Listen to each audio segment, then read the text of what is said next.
할렐루야. 사랑하는 반석의 성도 여러분, 4월 5일 아까베 시간이 돌아왔습니다. 오늘의 말씀은 마태복음 27장 11절에서 26절까지 말씀으로 총독이 재판석에 앉았을 때에 라고 하는 제목으로 하나님의 은혜를 나누고자 합니다. 오늘은 예수님이 빌라도 법정, 즉 정치적 재판에 서신 날입니다.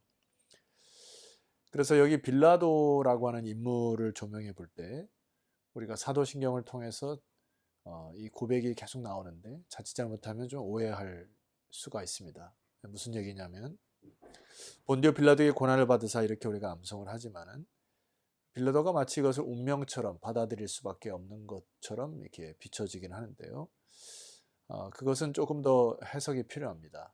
예를 들어 라틴 말은 아래 자막에서 보시게 되면은 Passus sub Pontio Pilato 이렇게 되어 있습니다. 이거를 영어로 하게 되면은 자막을 보시죠. Suffered under Pontius Pilate 이렇게 되어 있어요. 그러니까 여기에 주목해야 될 단어는 그 라틴어의 sub라고 하는 단어와 영어의 under라고 하는 단어입니다. 이 전치사는 무엇의 아래에라고 하는 뜻으로 정확하게 이것을 재해석하면은 본디오 빌라도의 통치하에, 통치 아래에 고난을 받으사 이렇게 되어 있습니다. 그렇게 번역하는 것이 정확한 뜻이죠. 그러니까 빌라도가 직접 채찍질을 하거나 직접 십자가에 못 박은 것은 아닙니다만은 빌라도의 잘못된 판단과 그의 결정으로 인하여 예수님이 심한 형벌과 고문에 처해졌기 때문에 그 비난을, 그 책임을 피할 수 없다라고 하는 이야기입니다. 따라서 오늘 우리는 빌라도를 통해서 우리의 자리와 역할에 대하여 좀 깊이 생각해 보아야 될 것입니다. 높은 고위직에 올랐지만은 오히려 그것이 독이 되었던 것이죠. 자신의 위치에서 정확히 역할을 못함으로 인하여 영벌에 처하는 참 너무나 슬픈 현실에 맞닥뜨려 있습니다. 11절 이하에 이렇게 말씀이 쓰여져 있습니다. 예수께서 총독 앞에 섰음에 총독이 물어 이르되 네가 유대인의 왕이냐? 예수께서 대답하시되 네 말이 옳도다 하시고 대제사장들과 장로들에게 고발을 당하니 아무 대답도 아니 하시는지라. 지금 빌라도는 사회적으로는 재판관으로, 그리고 예수님은 피고인의 입장에 서 있습니다. 자, 어쩌면 지금 이 순간이 빌라도에게 있어서는 가장 하나님 앞에 돌이킬 수 있는, 그의 마음의 중심을 돌이킬 수 있는 절호의 기회가 온 것이죠. 왜냐하면 본인이 재판장으로 서 있지만 사실 온 인류의 재판장이고 심판장이신 그분 앞에 그가 서 있기 때문에 그런 것이죠. 그리고 빌라도가 내가 유대인의 왕이냐라고 물어봤을 때 주님께서 네 말이 옳도다라고 하는 이 말씀에 귀를 기울였어야 됩니다. 그것을 간과해서는 안 되었던 것이죠. 그런데 그에게 찾아온 이 철호의 기회를 놓친 이유가 뭐죠? 그는 어쩌면 세상의 지위에 취했던 것 같고 이러한 많은 유혹에 넘어가서 거짓으로 예수를 십자가에 내놓게 되는 참으로 너무나 안타까운 이 자리를 보게 됩니다. 자, 이 빌라도의 문제가 무엇일까를 성경의 곳곳에서 보게 되면 몇 가지 문제가 나옵니다. 자, 17절 이하의 말씀을 보시게 되면 그들이 모였을 때에 빌라도가 물어 이르되 너희는 내가 누구를 너에게 놓아주기를 원하느냐? 바라바냐 그리스도라 하는 예수냐 하니 18절 여기에 이 부분을 좀 깊이 생각하셔야 됩니다. 이는 그가 그들의 시기로 예수를 넘겨준 줄 알미더라.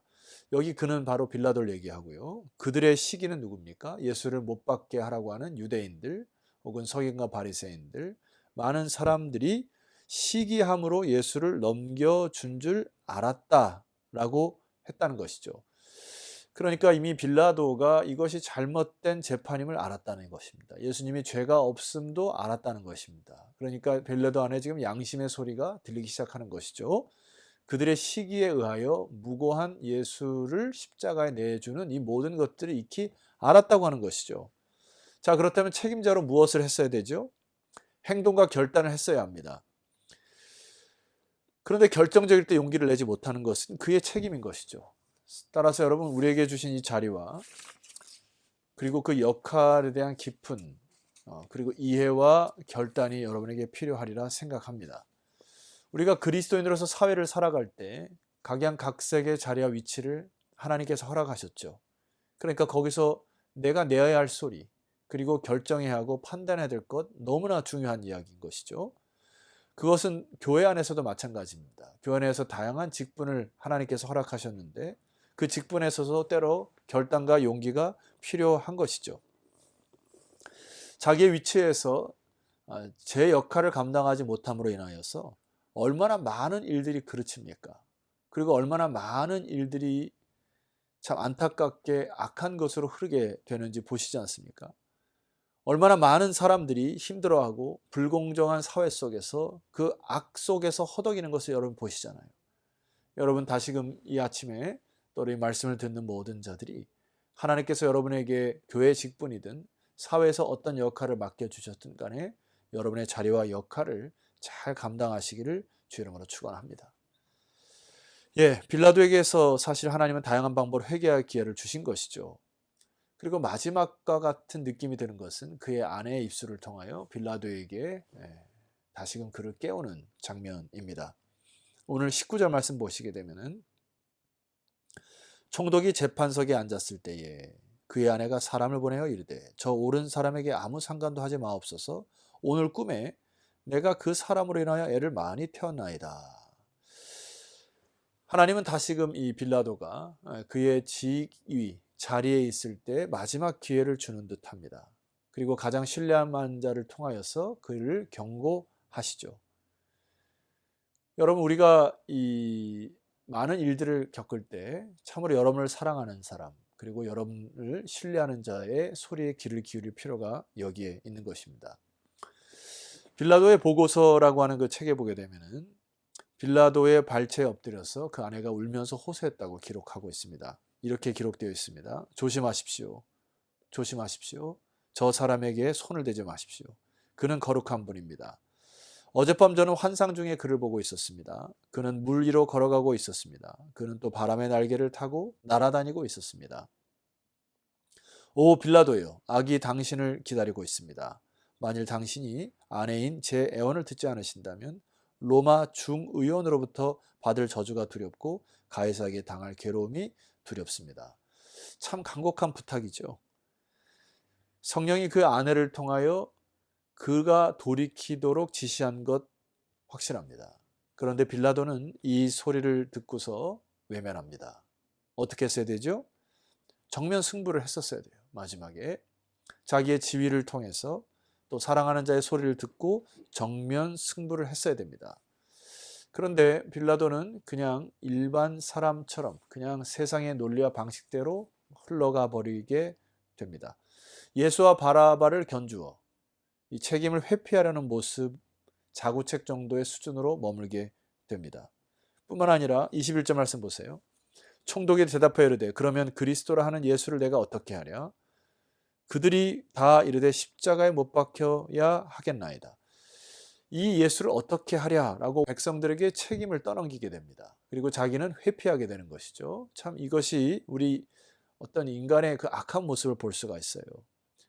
그래서 24절 말씀 보면은 거의 이 회피에 대한 책임 회피에 대한 마침표를 찍습니다. 빌라도가 아무 성과도 없이 도리어 밀란이 나려는 것을 보고 물을 가져다가 무리 앞에서 손을 씻으며 이르되 이 사람의 피에 대하여는 나는 무죄하니 너희가 당하랴. 이 빌라도의 행태가 대다수 우리의 타락된 자아상입니다. 어떤 일에 대하여 내가 힘을 다하여 힘을 쏟거나 그것에 책임을 지고 그것을 감당하여 때로는 손해를 감수하고 때로는 내가 당할 어려움과 고통을 견디고 나가야 되는 이 부분을 회피하고 다른 사람의 책임을 회피하거나 책임을 떠넘기게 되고 그냥 자기는 그 자리에서 피해버리게 되는 참 용기가 없는 이것이 우리의 자아상인 것입니다. 자, 여러분 이 빌라도는 결과적으로 살아계신 하나님 앞에 인정받지 못합니다. 사람에게만 인정받으려고 한 것이죠. 오늘 우리 그리스도인들로서 깊이 생각해야 될 대목인 것입니다. 여러분 하나님을 두려워하고 경외하는 여러분 되었으면 좋겠습니다.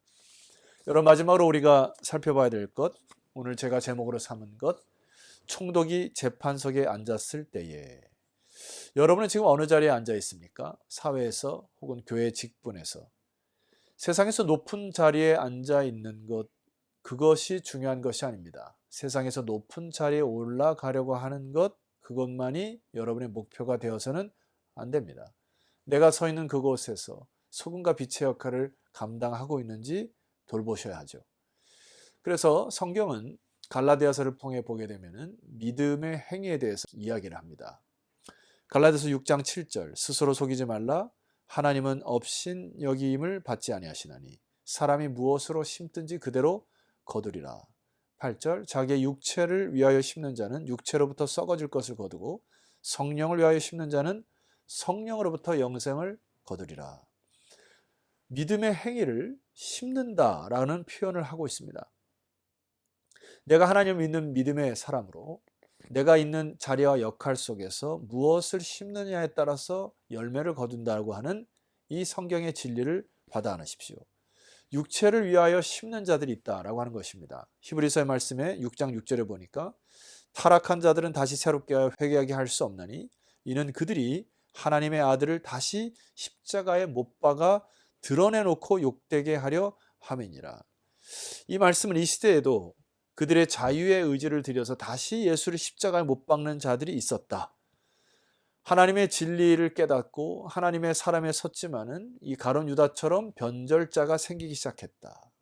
이것은 그의 선택과 판단에 의한 것이고, 빌라도 역시 많은 기회가 있었지만 그가 그 선택과 기회를 발로 찬 결과 그 육체로 심은 결과를 먹게 되었다라는 것입니다. 예수님은 그의 제자들과 우리들에게 계속해서 강조하는 말씀이 있습니다. 좁은 길로 들어가라, 좁은 문으로 들어가라 하시면서 성령으로의 심는 행위를 좁은 길, 좁은 문으로 들어가라고 이야기하고 있습니다. 여러분, 우리는 매 순간 세상의 넓은 길, 넓은 물이 보여요. 그것이 그리로 가는 것이 쉽게 보입니다. 그리고 남들이 뭐 하든 그냥 뒷짐지고 강 건너 불 구경하듯이 인생을 살아가는 것이 가장 편하죠. 육체적으로는. 그러나 그러시면 안 됩니다. 여러분, 좁은 문, 좁은 길은 주님께서 약속하신 그 길에 여러분의 선택과 결단이 필요하고, 뿐만 아니라 여러분의 애씀과 힘씀과 노력과 때로는 눈물이 필요하고, 때로는 다양한 소리를 듣는다고 할지라도 그것을 견딤이 필요하고, 그래야 해서 성령으로 심어 성령으로부터 영생을 거두는 이 일에 여러분 힘을 다하시기를 소망합니다. 우리가 어제 말씀 묵상하였던 것처럼 여러분 돌이키셔야죠. 그리고 여러분을 통하여 많은 생명들이 잉태되고 출산되는 그런 축복의 인생들이 되기를 소망합니다. 기도 드리시겠습니다. 하나님 아버지, 오늘 말씀하시니 감사합니다. 나에게 맡겨주신 자리, 사회에서의 직위, 또 가정에서의 지위, 교회 안에서의 자리 깨닫게 하옵소서. 주께서 무엇을 원하는지 순종케 하옵소서. 그리고 제대로 소리를 낼 수 있도록 도와주시옵고, 성령의 열매를 맺을 수 있도록 성령으로 심는 역할들을 이 고난주간에 우리 많은 주의 백성들이 하나님의 영으로 심는 역사가 일어나게 하옵소서. 예수 그리스도 이름으로 기도드렸사옵나이다. 아멘. 자, 성도 여러분 수고하셨고요. 내일은 마태복음 27장 27절 이하로 여러분을 찾아뵙도록 하겠습니다. 내일 뵙겠습니다.